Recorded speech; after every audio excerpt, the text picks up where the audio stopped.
गुजरात के खंभात के एक व्यापारी की यह सत्य घटना है। खंभात में एक व्यक्ति रहता था। वह बहुत गरीब था। गरीबी के कारण उसने अपने जीवन में बहुत दुख उठाया, लेकिन उनका ध्यान हमेशा भगवान की भक्ति में लगा रहता था। वह बहुत मेहनत करता था। जीवन में वह अपने संस्कारों का पालन करने वाला व्यक्ति था और कभी किसी का दिल नहीं दुखाता था। उसका एक ही बेटा था जिसका नाम था धनपाल। वह व्यक्ति काफी वृद्ध हो चुका था। एक दिन उसे एहसास हुआ कि अब उसका अंतिम समय निकट आ चुका है।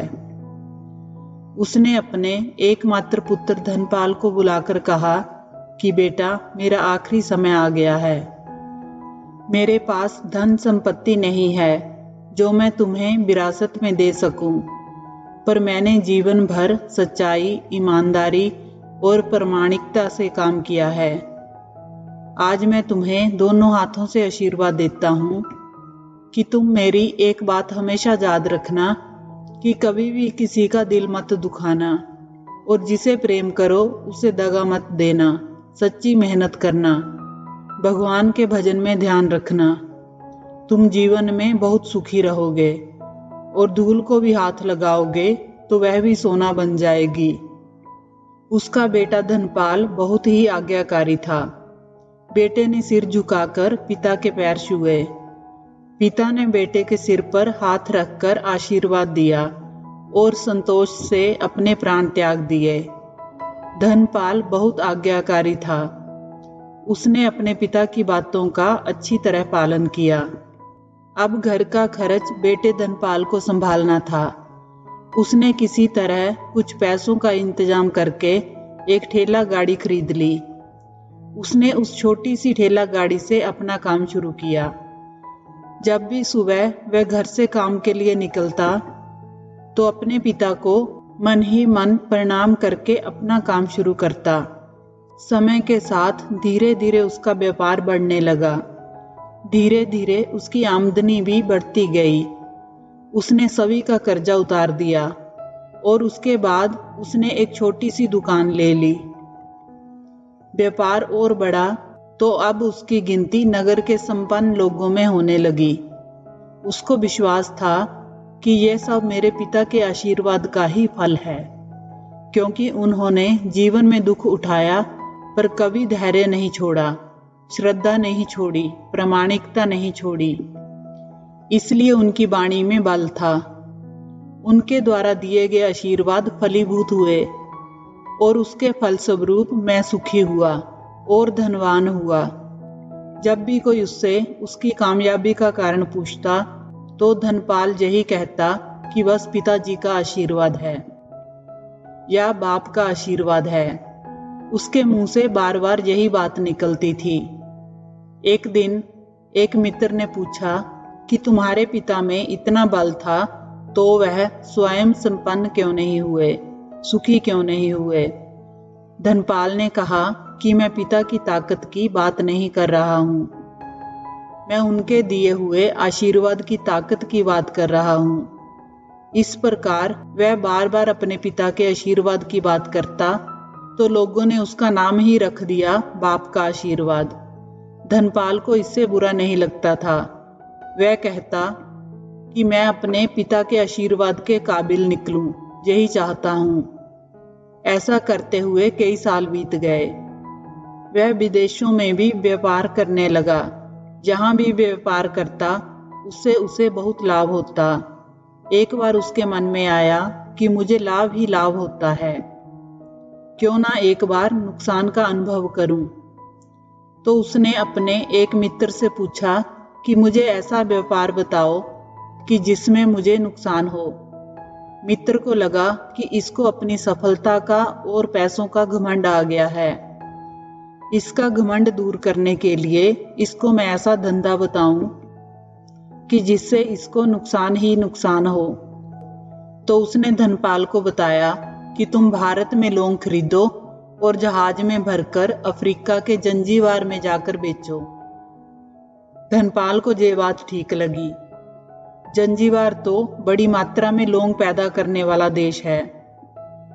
व्यापारी वहां से लौंग भारत में लाते हैं और यहाँ 10 से 12 गुना भाव पर बेचते हैं।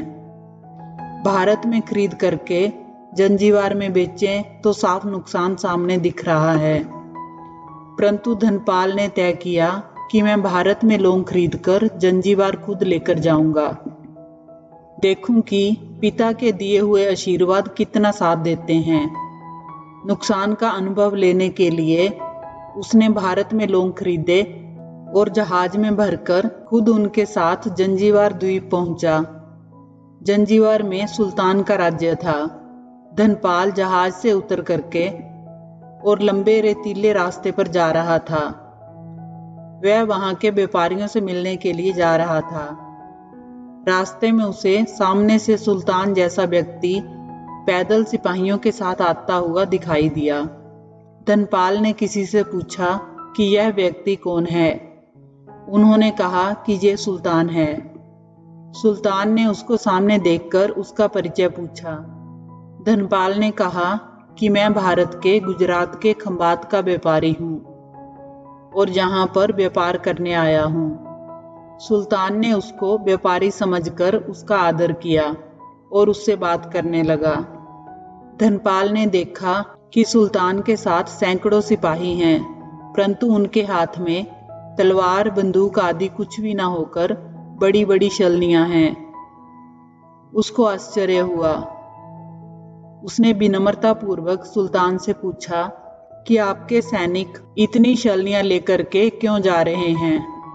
सुल्तान ने हंसकर कहा कि बात यह है कि आज सवेरे मैं समुद्र तट पर घूमने आया था, तब मेरी उंगली में से एक अंगूठी यहाँ कहीं निकलकर गिर गई।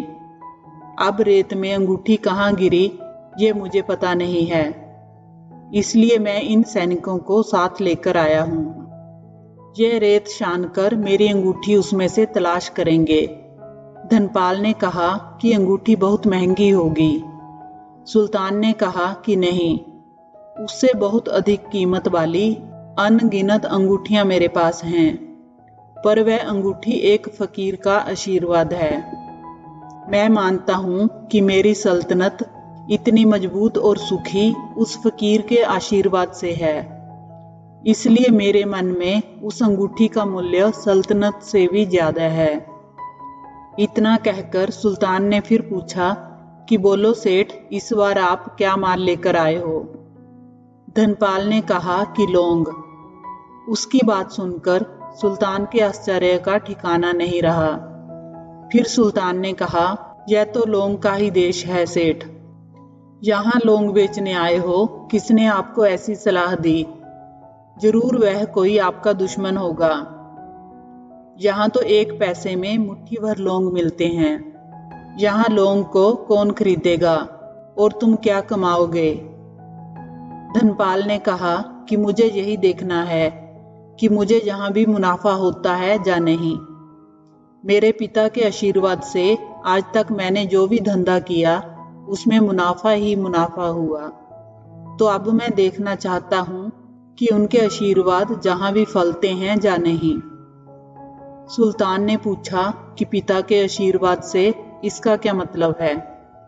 धनपाल ने कहा कि मेरे पिता अपने सारे जीवन मेहनत, ईमानदारी और प्रामाणिकता से काम करते रहे, परंतु धन नहीं कमा सके। उन्होंने मरते समय मुझे भगवान का नाम लेकर मेरे सिर पर हाथ रखकर आशीर्वाद दिए थे कि तेरे हाथ में धूल भी सोना बन जाएगी। ऐसा बोलते बोलते धनपाल नीचे झुका और जमीन की रेत से एक मुट्ठी भरी और सम्राट सुल्तान के सामने मुट्ठी खोलकर उंगलियों के बीच में से रेत नीचे गिराई तो धनपाल और सुल्तान दोनों के आश्चर्य का ठिकाना नहीं रहा। उसके हाथ में एक हीरे जड़ित अंगूठी थी। ये सुल्तान की वही अंगूठी थी जो सुबह गुम हुई थी। अंगूठी देखकर सुल्तान बहुत प्रसन्न हो गया। वह बोला कि वाह खुदा, आपकी करामात का कोई मुकाबला नहीं है। आप पिता के आशीर्वाद को भी सच्चा करते हो। धनपाल ने कहा कि फकीर के आशीर्वाद को भी वही परमात्मा सच्चा करता है। सुल्तान और खुश हुआ। धनपाल को गले लगाया और कहा कि मांग सेठ, आज तू जो मांगेगा मैं दूंगा। धनपाल ने कहा कि आप 100 वर्ष तक जीवित रहो और प्रजा का अच्छी तरह से पालन करो। प्रजा सुखी रहे, इसके अलावा मुझे कुछ नहीं चाहिए। सुल्तान और अधिक प्रसन्न हो गया।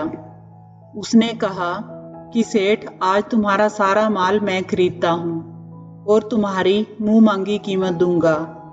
उसके बाद सुल्तान ने धनपाल का सारा माल खरीद लिया।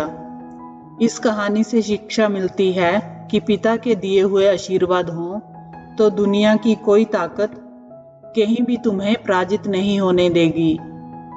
पिता और माता की सेवा का फल निश्चित रूप से मिलता है। आशीर्वाद जैसी और कोई संपत्ति नहीं होती। ईश्वर का आशीर्वाद फलित होने में वक्त लग सकता है, लेकिन माता पिता का आशीर्वाद तुरंत असर दिखाता है। माता पिता के आशीर्वाद में इतनी ताकत है कि वह साधारण को भी असाधारण योग्यता और सम्मान दिला सकती है। बालक के मन को जानने वाली माँ और भविष्य को संवारने वाले पिता, यही दुनिया के 2 महान ज्योतिषी हैं। अपने बुजुर्गों का हमेशा सम्मान करें, यही भगवान की सबसे बड़ी सेवा है। आपको ये कहानी अच्छी लगी हो तो वीडियो को लाइक करें, चैनल को सब्सक्राइब करें। कहानी को अंत तक सुनने के लिए आपका धन्यवाद।